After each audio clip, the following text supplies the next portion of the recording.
yang didedikasikan buat rakyat terdampak COVID yang tidak bisa ditunda-tunda, lantas dialihkan ratusan triliun untuk membangun ibu kota baru yang bisa kita mulai 5 tahun, 10 tahun yang akan datang. Kan kejahatan itu namanya. Itu kan juga proses rislah itu kan karena ya terus terang aja rentan KKN, rentan korupsi gitu kan. Mesti KPK aja ikutin itu, proses itu bisa juga lama menentukan siapa yang ditunjuk mendapatkan itu. Ini untuk memberikan gambaran betapa itu lamanya, teknisnya, tata bengenya banyak. Adalah persetujuan politiknya, artinya proses hukumnya. Menjadi pertanyaan, kalau kita seandainya tadi Jakarta masih bisa dibenahi, berarti kan 10 tahun ke depan tidak pindah ke luar daerah pun masih bisa dikatakan Jakarta ini masih. Dan rencana itu sudah ada, Mas. Bukankah kita menginginkan satu ibu kota?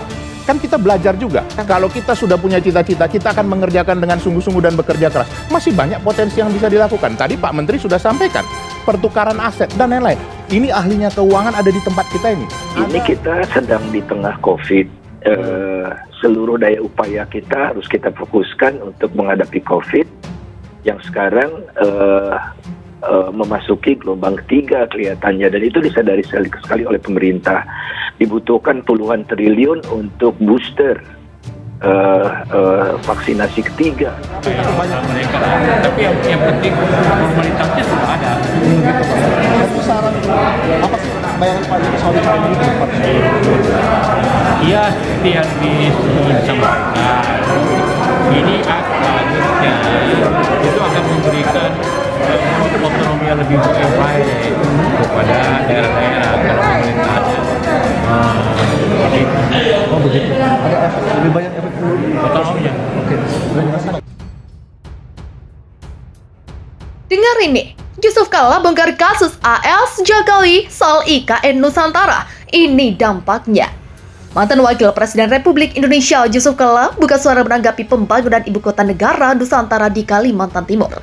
Dilansir dari Pikiran Rakyat, Undang-Undang Ibu Kota Negara sudah disahkan oleh DPR pada Selasa 18 Januari 2022. Rencana perpindahan ibu kota melahirkan pro dan kontra di tengah masyarakat. Namun Yusuf Kalla menilai pemerintah di bawah komando Presiden Jokowi sudah punya kartu as berupa landasan hukum formal untuk memindahkan ibu kota.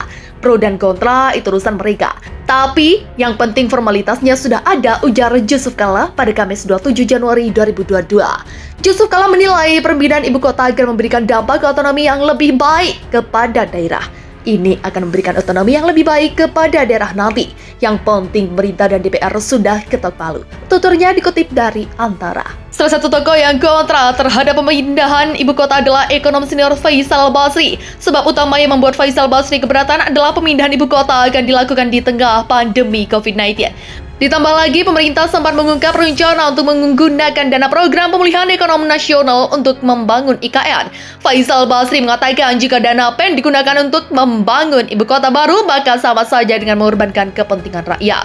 Adapun hal itu disampaikan oleh Brigjen Pol Umar Effendi, di mana ia mengatakan bahwa rencana Polri melakukan pemetaan terhadap masjid yaitu demi mencegah penyebaran paham ekstremisme dan radikalisme. Nah, menanggapi hal tersebut, Ketua Umum Dewan Masjid Indonesia, yakni JK alias Yusuf Kalla, akhirnya buka suara secara tegas jika mengatakan bahwasanya tidak ada paham radikalisme yang pernah mengacu negara lewat masjid.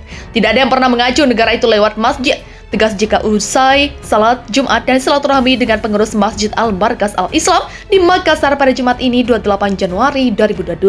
Dikutip dari suara jaringan terkini.id. Tak pernah ada dibayat di masjid macam-macam. Lebih lanjut, JK mengungkap bahwa aksi radikalisme justru berasal dari rumah kontrakan. Misalnya saja aksi-aksi pembuatan bom, pembentuk kelompok-kelompok dan jaringan, bahkan membuat aksi radikalisme sehingga JK mendorong untuk memeriksa semua rumah kontrakan. Kalau masalahnya begitu, periksa semua rumah-rumah kontrakan. Lalu menanggapi tentang sejumlah ustadz atau penceramah yang menyampaikan amar ma'ruf nahi munkar di masjid dengan cara mengkritik, jika beranggapan bahwa hal itu memang ada. Namun katanya tergantung tema yang disampaikan setiap penceramah dan ia memastikan bahwa hanya sebatas kritik. Kalau ada yang mengkritik, itu saya yakin sifatnya untuk amar ma'ruf nahi munkar, bukan dalam rangka meruntuhkan negara. Sebaiknya, jika memang ada yang bicara di masjid ingin memberontak pada negara, maka jika mempersilahkan pemerintah untuk bertindak tegas. Silakan ditangkap, tapi tidak secara umum masjid begitu. Begitulah pungkasnya.